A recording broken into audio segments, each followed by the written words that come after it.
الغاشیة وجوہ یومئذ خاشعة عاملة ناصبہ۔ اس سے پہلے کل ہم نے سورۃ پڑھا تھا سورۃ الاعلیٰ۔ آج کا سبق ہمارا ہے سورۃ الغاشیہ کے بارے میں۔ سورۃ الغاشیہ یہ سورت آتی ہے 88 نمبر پہ، اور سورۃ العامہ کے آدھا سپارے سے پہلے ایک سورت ہے۔ اللہ تعالیٰ فرماتے ہیں حل اتاک حدیث الغاشیہ، کیا آیا ہے آپ کے پاس حدیث الغاشیہ، کیا آیا ہے آپ کے پاس حدیث الغاشیہ، ڈانپنے والی کی خبر۔ اس اللہ رب العزت میں اس آیت میں اللہ رب العزت فرماتے ہیں کہ آپ کے پاس کیا ڈانپنے والی کی خبر آیا ہے۔ یہ استفہام تقریری ہے، مطلب کہ یقیناً آپ کے پاس ڈانپنے والی کی خبر آئی ہے۔ اس آیت میں اللہ رب العزت نے غاشیہ کا ذکر کیا، ڈانپنے والی۔ غاشیہ کا معنی آتا ہے ڈانپنے والا، مراد اس سے قیامت۔ اس کے اندر دو قول ہیں، ایک قول یہ کہ مراد اس سے قیامت ہے، تو اس صورت کے اندر اس آیت کا مطلب یہ ہوگا کہ چونکہ غاشیہ کا ویسے بھی تو اس کا معنی آتا ہے ڈانپنے والی، تو چونکہ قیامت ایک دفعہ آئی اور اپنے ہولناکی اور شدت کی وجہ سے ہر چیز کو ڈانپ لی، اس وجہ سے قیامت کو غاشیہ کہا جاتا ہے کہ ڈانپنے والی۔ قیامت کے دن اپنے شدت اور ہولناکی کی وجہ سے ہر چیز کو ڈانپ لے گی، اس وجہ سے قیامت کو غاشیہ کہا جاتا ہے۔ یا دوسرا قول یہ کہ غاشیہ سے مراد یہاں پر جہنم کی آگ ہے، کہ جہنم کی آگ بھی ایسی خطرناک آگ ہے کہ وہ قیامت کے دن کفار کو اور مشرکین کو سب کے چہروں کو جو ہے نا وہ اس سے ڈانپ لے گی۔ اس وجہ سے اللہ رب العزت نے فرمایا حل اتاک حدیث الغاشیہ، کہ آیا ہے آپ کے پاس ڈانپنے والے کی خبر، مراد یعنی جہنم کی خبر آپ کے پاس آیا ہے۔ استفہام تقریر مطلب آپ کے پاس آیا ہے۔ وجوہ یومئذ خاشعہ، کئی چہرے اس دن ذلیل ہونے والے ہوں گے، عاملۃ ناصبہ، عمل کرنے والے ہوں گے، ناصبۃ، محنت تھکنے والے ہوں گے۔ اس آیت میں اللہ رب العزت نے دو حالتوں کا دو اشخاص کے حالتوں کا تذکرہ کر رہے ہیں، دو جماعتوں کا۔ ایک جماعت وہ ہوئی کہ جن کے چہرے ذلیل ہونے والے ہوں گے، ان کے چہرے سے ذلت ٹپک رہی ہوگی، اس کی وجہ ہے کہ دنیا کے اندر انہوں نے اللہ تعالیٰ کی بات نہیں مانی تھی، قیامت کے وہ منکر تھے، تکبر کرتے تھے، نافرمانی کرتے تھے، تو قیامت کے دن وہ ذلیل و خوار ہوں گے اور ان کے چہرے سے یہ ذلت و خواری ٹپکتی ہوگی۔ اللہ فرماتے ہیں عاملۃ، محنت کرنے والے ہوں گے، ناصبۃ، تھکنے والے ہوں گے۔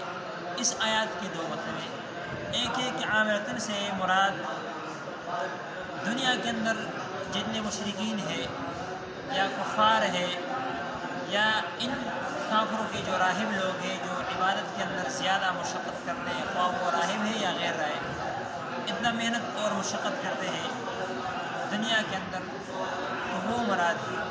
جیسے کہ بعض راہبین ہوتے ہیں نا، غیر مسلم یہودیوں کے یا عیسائیوں کے راہب، وہ عبادت کے اندر اپنے آپ کو بہت زیادہ جو ہے وہ تھکاتے ہیں، مشقت اٹھاتے ہیں، قسم قسم جو ہے نا وہ عبادات کرتے ہیں۔ اللہ مقصود ان کا کیا ہوتا ہے کہ ہم سے اللہ تعالیٰ راضی ہو، لیکن چونکہ وہ اس طریقے سے اللہ تعالیٰ کو راضی نہیں کر سکتے، کیونکہ وہ باطل طریقہ ان کا ہوتا ہے، باطل طریقے سے اللہ تعالیٰ کو راضی کرتے ہیں۔ جیسے کہ حسن بصری رحمۃ اللہ علیہ کا قول ہے کہ ایک مرتبہ حضرت عمر فاروق رضی اللہ عنہ ملک شام میں آئے، ان کے پاس ایک راہب آیا۔ راہب اس بندے کو کہا جاتا ہے نا جو یہودیوں کا ایک بڑا عالم ہوتا ہے، عابد ہوتا ہے، جو ویرانوں میں جنگلوں میں جا کر وہاں پر بس اکیلا زندگی گزارتا ہے، اللہ تعالیٰ کی عبادت کرتا ہے۔ تو ایک راہب آپ رضی اللہ عنہ کے پاس آیا، اس کی حالت ایسی تھی کہ چہرہ ان کا عبادت کی وجہ سے بہت زیادہ بگڑ گیا، جسم ان کا خشک ہو گیا تھا، خستہ حالت تھی ان کی۔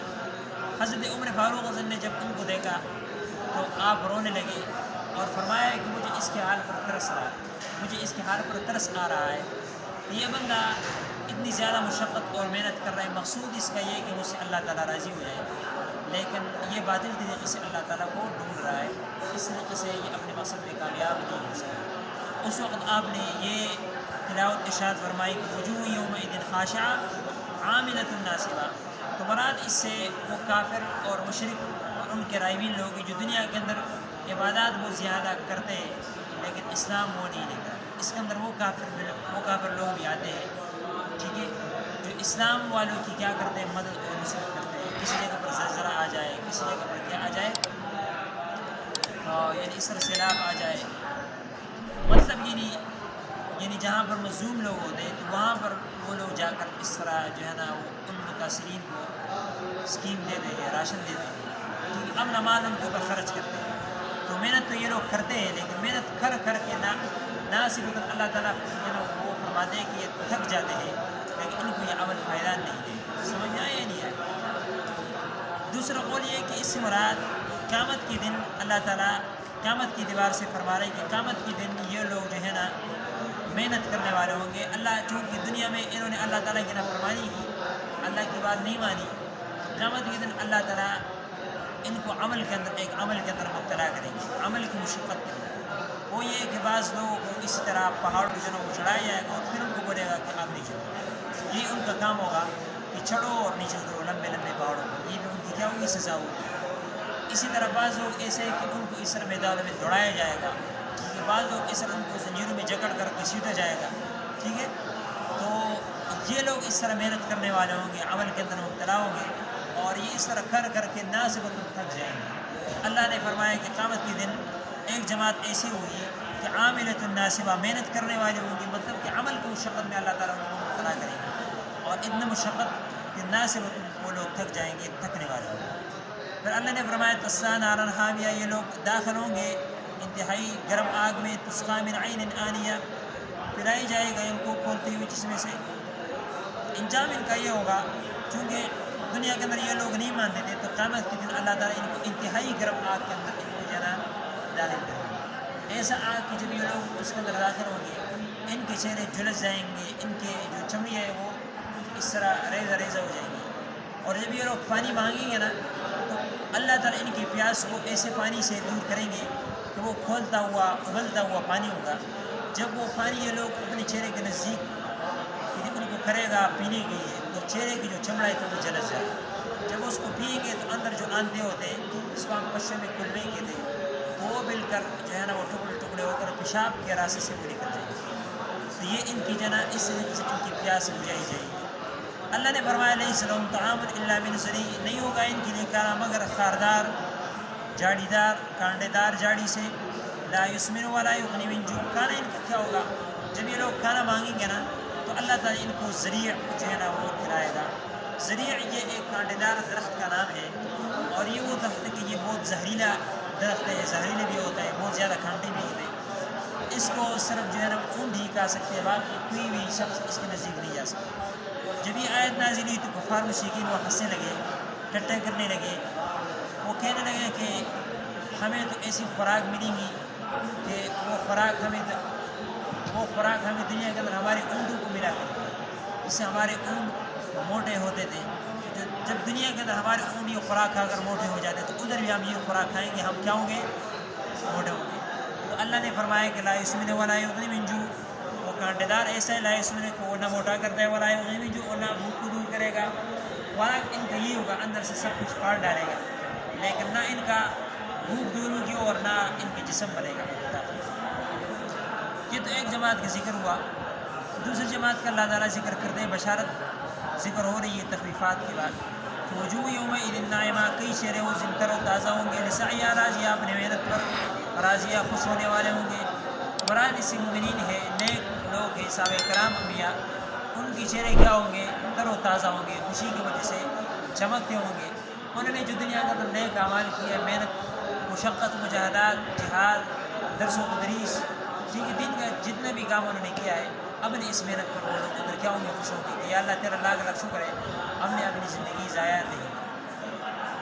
ان کے لیے اللہ تعالیٰ نعمتوں کا ذکر جو ہے نا وہ کر رہے ہیں کہ فی جنت عالیہ، یہ لوگ اونچے اونچے باغات میں ہوں گے، لا تسمع فیہا لاغیہ، کہ اس میں بیہودہ باتیں نہیں ہوں گی، نہیں سنیں گے لوگ، فیہا عین جاریہ، اس میں چشمے ہوں گے بہتا ہوا، ٹھیک ہے۔ تو یہاں پر اللہ رب العزت نے ان کے بارے میں ذکر کیا کہ ان کے اونچے اونچے باغات ہوں گے، وہاں پر ان کا ٹھکانہ ہوگا، اور وہ باغات بھی ایسا کہ وہاں پر بیہودہ بات نہیں ہوگی۔ آج کل اگر کوئی جگہ بندہ چلا جائے نا، خوبصورت جگہ ہو، کسی جو ہے نا وہ پارک ہو یا اس طرح خوبصورت جگہ، تو بندہ وہاں پر جا کر جو ہے نا ویسے فضول گپ شپ لگاتا ہے، ٹھیک ہے۔ بہت سارے لوگ اس طرح بیٹھے ہوتے ہیں، گپ شپ لگاتے ہیں، اسی طرح گانے بجانے چلتے ہیں، ٹھیک ہے، بندے کو وہاں پر جس سکون کے لیے گیا ہوتے وہ سکون بندے کو ادھر نہیں ملے. تو اللہ نے فرمایا کہ وہ ایسے باغات ہوں گے کہ ادھر تم بیہودہ باتیں نہیں سنو گے، اس میں قسم قسم نعمتیں ہوں گی.